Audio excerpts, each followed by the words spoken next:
आज हम डिस्कस करेंगे आईओटी कोड जनरेटर के बारे में। आईओटी कोड जनरेटर को समझने से पहले आप ये समझें कि आईओटी में अभी तक हमने क्या पढ़ा है।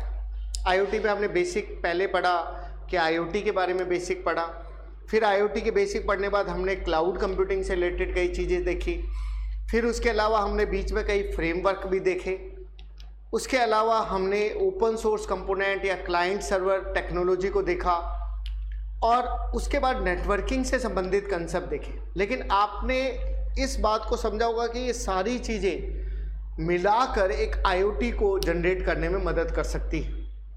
लेकिन अगर मैंने कोई आईओटी में कोडिंग लिखी है तो मैं उसको कैसे जनरेट करूँगा, कैसे उसको मैं रन कर सकता हूँ, या उन सब में क्या कॉमन बातें हैं वो मैं आपको समझा रहा हूँ। सबसे पहली चीज़ आपने अगर ध्यान दिया हो तो ईजिली एक्सेस, नेटवर्क कंसेप्ट के द्वारा आप इजीली डेटा को एक्सेस कर सकते हैं।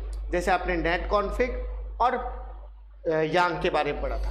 डिफरेंट प्लेटफॉर्म पे आप प्रोग्राम रन कर सकते हैं, आईओटी की प्रोग्रामिंग हो गई।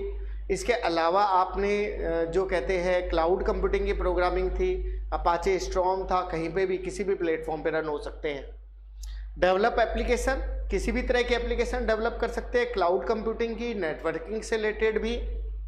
डेटा फ्लो मॉडलिंग, जैसा पिछले वीडियो मैंने आपको बताया था यांग के बारे में, उसमें डेटा फ्लो मॉडलिंग का कंसेप्ट पाया जाता है। नेट कॉन्फ़िग आपको नेटवर्किंग करने में मदद करता है और जो यांग जो होता है उससे संबंधित डेटा आपको प्रोवाइड कराता है।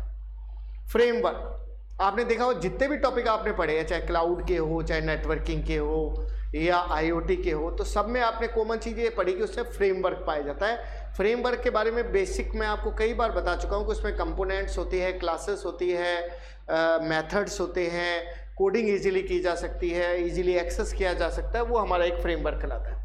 ओपन सोर्स कंपोनेंट, ये वर्ड भी आपके लिए नया नहीं है, कई बार आप लोग सुन चुके हैं इसके बारे में मेरे वीडियो में, कि जो भी हमें डेटा है अगर हम उसको एक्सेस कर रहे हैं और उसका कोई कॉपीराइट नहीं है, कोडिंग इजीली एक्सेस की जा सकती है, सॉफ्टवेयर इजीली एक्सेस किया जा सकता है, वो चीज़ आ गई।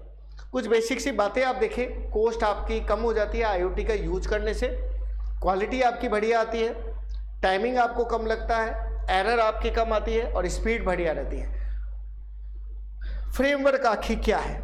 आईओटी के कंप्लीट फ्रेमवर्क की अगर बात करें तो वो मॉडलिंग होता है, छोटे छोटे मॉड्यूल बनाए हुए होते हैं, छोटे छोटे कई क्लासेस होती है, वो आपस में हमारी एक्सेस करती है।